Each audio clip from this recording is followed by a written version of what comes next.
Good morning. As a proud Ward 1 resident and ANC commissioner, it's an honor to welcome everyone here today in Columbia Heights, right around the corner from our Powell Park and one of the district's urban farms that help remind us of how vital these public spaces are to life in our city, especially in dense urban areas like this. These spaces do more than beautify. They nourish our communities literally and bring people together. For the past decade, Mayor Muriel Bowser has led the district with determination and vision. Under her leadership, we've made real progress in public safety, expanded neighborhood cleanups, and building a stronger, more resilient city. Her administration, along with our amazing mokers, continue to lead with purpose. They're constantly finding new ways to keep our communities engaged, supported, and most importantly, thriving. And now with spring in full bloom, we're really excited to ramp up for the 8th annual spring cleaning. It's a true example of what it looks like when our community and our government work hand in hand. Thank you, Mayor Bowser, for your amazing leadership and continued commitment. Thank you. Thank you. Well, good morning, everybody. Welcome to beautiful Ward 1 in Washington, D.C. And let's give a big shout out to our beautiful boys and girls over here who are helping us kick off our cleanup. And I want to just say that everybody assembled and everybody who works for us in D.C. government knows how much I like the kickoff to the spring cleaning season. And I know that a lot of residents all over the city are also taking advantage on these spring days to clean out their yards, their alleys, their garages and closets and all of that good stuff. And so as the weather gets warmer and residents continue to take advantage of our beautiful city, we want to make sure that all of our outer spaces not only reflect the pride we have in the city, but the tremendous investments that DC residents have allowed us to make to keep our city clean, safe, and beautiful. Every spring, we roll up our sleeves to get to work, from sweeping, to alley cleanups, and of course filling up potholes. And we did have a more momentous winter this year, so I know that there will be a lot of work for DDOT to tackle. And with that said, I'm very proud to announce that we have a new member of our team who I have appointed to serve as the Mayor's Clean City Director, Maria Berry. So give me a hand in welcoming Maria to our team. Maria brings deep experience and a clear passion for this work, and she will help lead our citywide efforts to coordinate across agencies and communities, ensuring that neighborhoods have what they need for clean and welcoming spaces for residents, visitors, and businesses.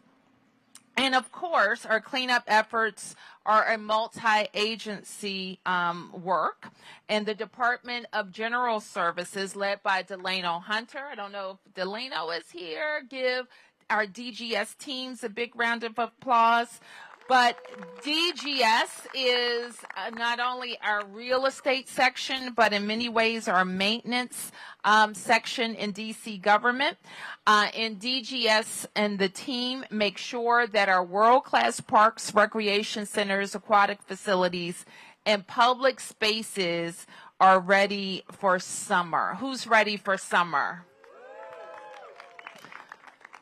Now, there's a tradition in D.C. that the mayor jumps in the pool. Who's going to be with me?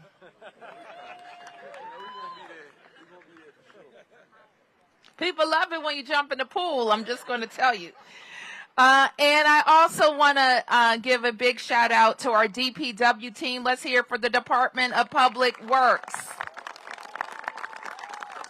I want to recognize Interim Director Crispino, and our DPW teams help us stay clean and safe year-round. And during the spring, they launch community cleans in neighborhoods that need extra attention. Whether it's an abandoned vehicle, trash buildup, illegal dumping, any of those things, we encourage you to call 311 or use the 311 app to ask for help. And we, of course, ask neighbors to organize to help your neighborhood yourself. And that could be from cleanups to leaves cleanup to organizing for one of our big trucks to come to pick up the neighborhood's bulk trash or calling us about bulk trash. All of those things are helpful. And of course, I want to recognize our team at DDOT. Give DDOT a big round of applause. DDOT is very busy, as I mentioned, fixing the damage that the winter caused. And this year, they are expanding to a new partnership with DC Water. And our DC Water crew is here, represented by Kristen Williams. Thank you, Kristen, for being here with the DC Water team, as well as Pepco. Pepco keeps the lights on and many other things. So Valencia McClure from Pepco, thank you for being here. And also Washington Gas. And Mark Simone, is Mark Simone? Thank you, Mark, for being here. Good to see you. And of course, we have to welcome our own Brandon Todd from Washington Gas and former Ward 4 council member. Give all of our utility teams a big round of applause. If I had $1 for every time a resident said, well, why are they digging up my street again? Didn't they just dig it up? And so that involves coordination with DDOT and all of our utilities because they each have a job to not only provide for all of these services, gas and water and electric, they have to make sure it's safe and up to date. And sometimes that requires going in the ground. And so when we have coordination between our utilities and DDOT, we know we can not only have safe utilities, but least disruption to you. So we're going to keep working on that.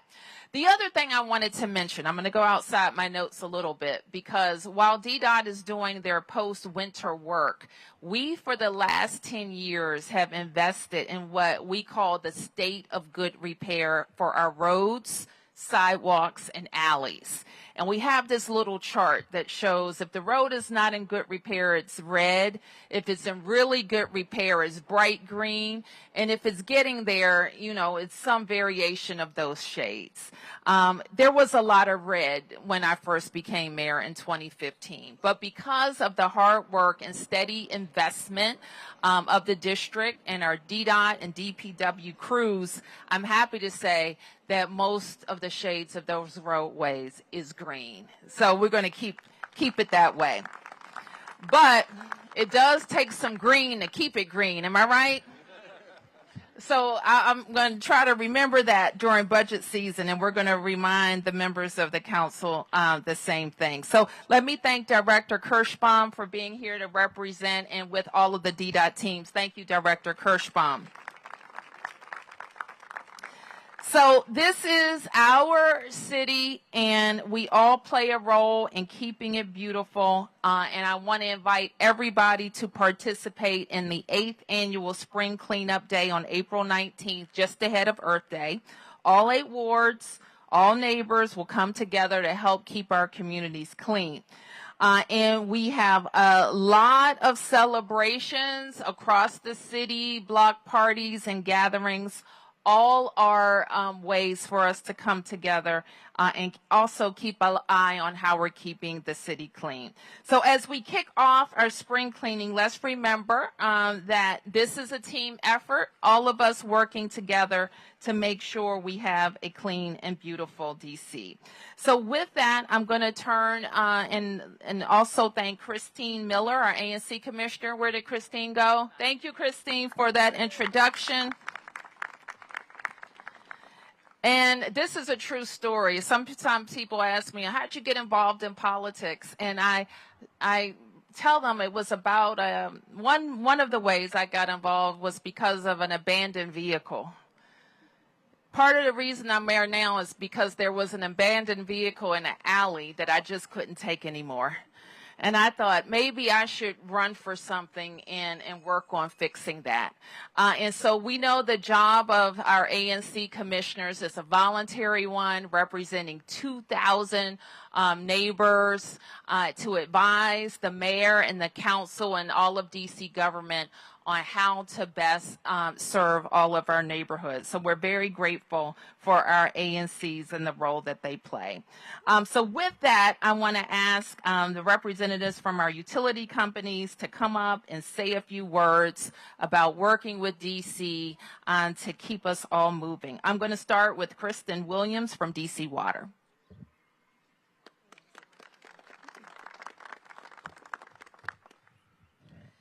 Thank you, Mayor Bowser. We sincerely appreciate the opportunity to be a part of the district's spring cleaning and certainly DDOT's Operation Smooth Streets.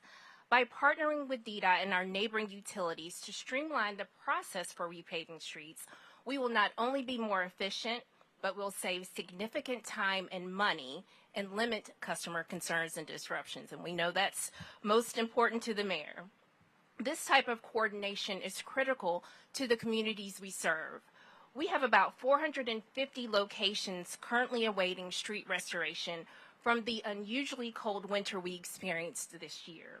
This includes streets related to our lead-free DC program, which is our signature program to replace all lead service lines in the District of Columbia, our typical infrastructure improvements, and our day-to-day repair work. We understand the inconvenience caused by this work and sincerely appreciate our customers' patience. This work is important as it ensures we have safe drinking water and reliable water and sewer service. Working with DDOT and our utilities, neighboring utilities, will help us address the backlog from this winter and restore neighborhoods' streets in a very timely fashion. And the savings can be substantial. For example, by coordinating with DDOT's Paid DC program, we saved our customers and the residents of the District of Columbia nearly $400,000. As DC Water ramps up our lead service line replacements, these types of partnerships with DDOT and our fellow utilities will be even more critical. This year, we expect to replace more than 3,500 lead service lines in the district and also excavate test pits at nearly 10,000 homes to verify the pipe material. Having this partnership will ensure the streets and communities we serve are better than we found them, and as the mayor said, keep that line green on your chart. We look forward to our continued collaborative efforts with Mayor Bowser, Director Kirschbaum with DDOT, and sincerely our fellow neighboring utilities, Washington Gas and Pepco. Thank you, Mayor. Valencia McClure, Pepco.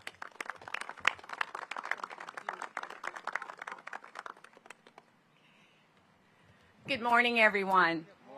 Good morning. I'm Valencia McClure with Pepco, and it is indeed my pleasure to be here this morning alongside Mayor Bowser and our fellow utility partners and also with DDOT. So I do want to thank Mayor Bowser and DDOT and our colleagues at Washington Gas and DC Water for their leadership and commitment to improving the quality of life and safety for every resident of our nation's capital. Pepco is proud to serve the residents and businesses of Washington, D.C., and we are equally proud to partner with the district on initiatives like spring cleaning and smooth streets that enhance the everyday life of the residents that live here in D.C. We know that infrastructure, although needed, can be disruptive, but when it's done right, it creates lasting value. That's why we are committed to coordinating our efforts with DDOT, Washington Gas, DC Water, and others to ensure that once we complete our infrastructure projects, the roads are restored, not just patched, but restored and paved to the highest standard. When multiple utilities are working in the same area, it just makes sense to ensure that we have the coordination and communication that is needed so we can do dig once, restore once approach. That's the kind of forward-thinking, customer-first planning our communities and residents expect and deserve. We always like to say that everything we do at Pepco, we do for reliability, resilience, and capacity, which is an example of what we're doing currently with our DC Plug initiative, Capital Grid, where we just energized the Harvard substation the end of 2024. And then coming up here in Ward 1 is our Champlain substation that will begin construction work in June of this year. We look forward to continuing this partnership. And we always like to say not only do we work in this area, we live in this area, we're part of the community as well. And through our More Than Energy, just in Ward 1, we have partnered with the Petworth Celebration, Columbia Heights Day, Adams Morgan Porch Fest, the Urban League, huge partner and supporter of, and of course, multiple utility events. We look forward to continuing this partnership, and we thank Mayor Bowser and her administration, our fellow utilities, for their shared commitment to excellence. Together, we're not just keeping the lights on, we're paving the way for a stronger, smoother, and more connected Washington, D.C. Thank you so much. And at this time, I would like to invite Mark Simone, Vice President of Washington Gas, to come forward. Thank you.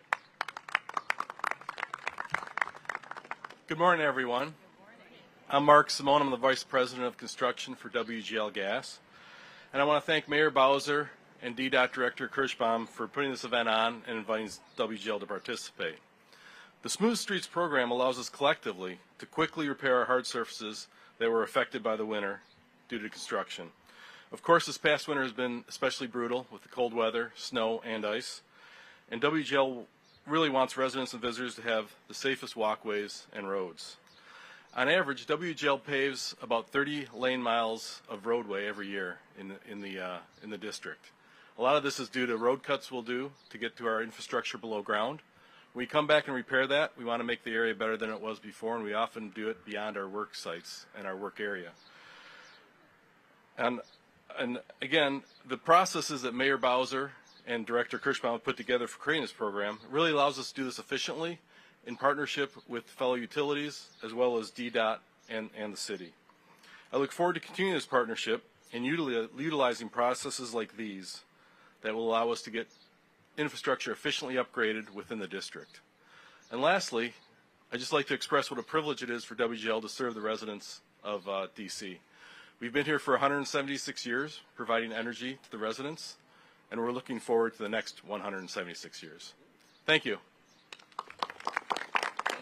Mayor? Thank you. Okay. I think we're ready to take a few questions. And on topic first. Any questions? Okay, I'm going to do the press questions and then I'll get to you. Okay, yes. On this spring clean initiative, is any of this tied to the task force that President Trump created, and are you targeting specific areas? I noted this morning there were crews picking up trash along Suitland Parkway, a road that the president and dignitaries travel frequently, coming in and out from Andrews. And I'm just wondering if that plays any role in either how this is rolled out or specific target areas. No, Mark. As was mentioned, I think this is the 8th year that we've had an annual spring cleanup. We always look at calls for service, and when we're directing our crews in roadways. We do have crews, and recently I have, in the last 6 months or so, maybe year or so, we have a Clean Corridors crew that is an additional DPW crew that is on a lot of main thoroughfares where we have a lot of litter. So that's the crew you probably saw. Yes. Yeah. Thanks, Mayor. Jenny with the Washington Post. You sent a letter to the chair people of both Appropriations Committee and Congress today, and I first just wanted to ask if you'd heard anything back yet. No. And the letter obviously outlined the 6% increase that you're authorized to make and was notifying them about that, but there's still $410 million in potential cuts. What's your message to residents about what might be expected if those cuts go into effect? So what you're referring to, Jenny, is a notification that I sent to the Congress that is outlined in both federal statute and DC statute that allows the city to increase an approved budget up to 6% if revenues indicate that we have those revenues. And so I notified the Congress that we have to do that over the 24 budget because of this anomaly in the CR that was passed in December. So let me be clear. We need the Congress to act. What we're doing is a stopgap. It doesn't address the issue. And as you mentioned, it leaves still hundreds of millions of dollars of money that we have that will be in the bank that cannot be used on critical service for the residents of the District of Columbia. So it is a notification. It is not a fix for the entire problem. And so we will still be working with the members of Congress to help us get there. Yes. Rebecca with 7 News. How would any potential spending freezes impact public safety? I don't want to right now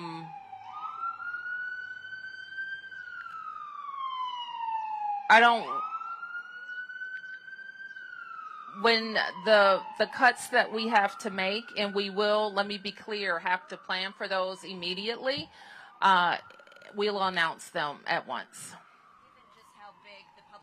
Budget is in the overall budget. Cuts can be expected there.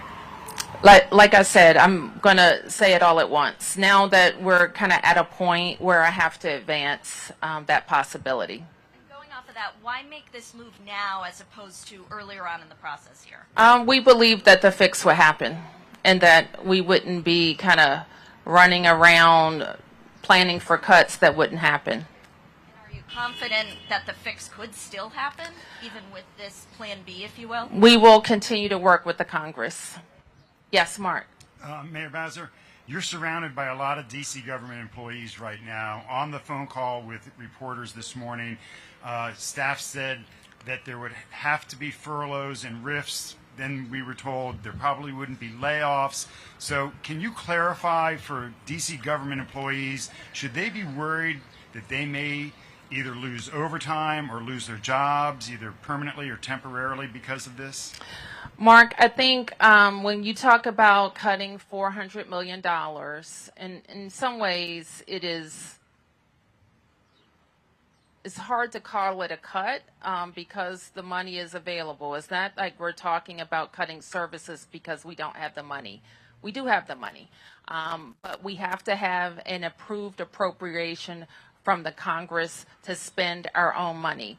And given the amount of time we have left in our fiscal year, 6 months, I can't take off the table job impacts. Mayor Bowser, David Kaplan with Fox 5 here. Can you just, obviously your ideal scenario is that they pass the fix, the Senate does. Can you the House. I'm sorry, the House. Mm-hmm. Can you please just give us a timeline of when we may see some of these impacts should that not be fixed, which we know is likely to obviously not happen in the next 2 weeks while they're out? Well, immediately we will limit spending in the government. I think that's the immediate thing that I will notify all of mayoral agencies, and we will be earnestly planning a revised 25 budget that reflects those changes. And my follow-up, I know this has been a whole of government approach to lobby on the Hill. Can you just speak as the mayor of this city, what you're feeling right now, sort of navigating all of this when you weren't necessarily expecting to have to a month ago? Well, I can only tell you how frustrating it is. Right now, what we're doing today is talking about progress. In some ways, we're talking about even more intense partnerships with the federal government. At the same time, the federal government would be limiting us from using our own money in a rushed way, in a haphazard way almost, which is never how you want to run a railroad. Yep. Hi, Mayor Bowser. Nick Iannelli with WTOP News. Have you been told why the fix hasn't been passed in the House yet? Have you had any communication as to why this hasn't happened yet? All I can say is that the House didn't get to it. That's really a question for the Speaker of the House. Why did you think it would happen already? You indicated that you thought that this would have already happened. Why did you think that? Oh, I thought that because we had a bipartisan bill that came out of the Senate. We have the full-throated support of the President of the United States. This bill doesn't save 1 penny of federal dollars, and it was perfectly teed up for a vote. That's why. Sorry. Mayor Rebecca with Channel 7 again. How far along are you on the fiscal year 26 budget, and how soon do you hope to get that budget and the supplemental to the CFO? The fiscal 26 budget is done from our perspective, and there is some consideration of if we can send it to the CFO without the 25 budget. You know, it's real inside baseball, but they speak to each other, so it's kind of hard to send the 26 without the 25 resolved. But if there are things that the CFO could be doing with the 26 while that's happening, we'll certainly work with them on that. And how soon do you hope to have the 25 resolved? I'm not sure. Mayor Bowser, Yes. two questions. One, following up on that question about the 26 budget. So I know you don't like the term pencils down, but I guess your pencils down for that. We're done. And can I ask, does it include funding for a stadium, for an NFL stadium? One thing, Mark, in deciding how we're going to move it forward to our process, which is CFO to council, we'll also be talking about how we can start communicating about what's in it. And hopefully that'll be sooner rather than later. And then can I go back to the task force? You sent a letter, I believe, last week to the task force. Mm-hmm. Have you heard back about that letter, and have you been invited to join the task force? The district is not a part of the task force. That is I don't know how you say, a group of federal agencies, of which we are not. Director Green, in his memo that you received inviting you to that meeting, indicated that he wanted to invite a district government representative to be on the task force. You haven't had that invitation yet, I'm guessing. Like I said, we're not on the task force. But to the extent, Mark, and I want to be clear about this, that there is a focus on our shared priorities. We want to be helpful, and we also want them to be helpful to us. At this point, additional resources to focus on those areas has not been identified or provided, and we're going to continue to encourage the president, let me say, to focus on those shared priorities and how he can best be helpful. Can you please say when this 2009 law sort of came across your desk as a possibility to utilize this option? And then the follow-up to that is just the conversations thus far with council about sort of negotiating all of this. We've had meetings with council members and government officials, and we have been exploring all of our options throughout this kind of, I'm going to call it a snafu in the House. Yes. Mayor, just another follow-up on fiscal year 25. I know there isn't a timeline yet as far as when you hope to get it to the CFO, but given he needs 10 days to certify to then bring it to the council, I mean, how soon are you hoping to get it out there, and is there any concern that you won't meet that 30-day deadline? I'm not sure what you're referring to. So the 30-day deadline outlined in your letter as it relates to the supplemental budget, the adding... It's not a deadline. It's a notice period. So are you saying the supplemental budget wouldn't need, that 6% wouldn't need to be adjusted for within 30 days? It's irrelevant, I think. I think that's irrelevant.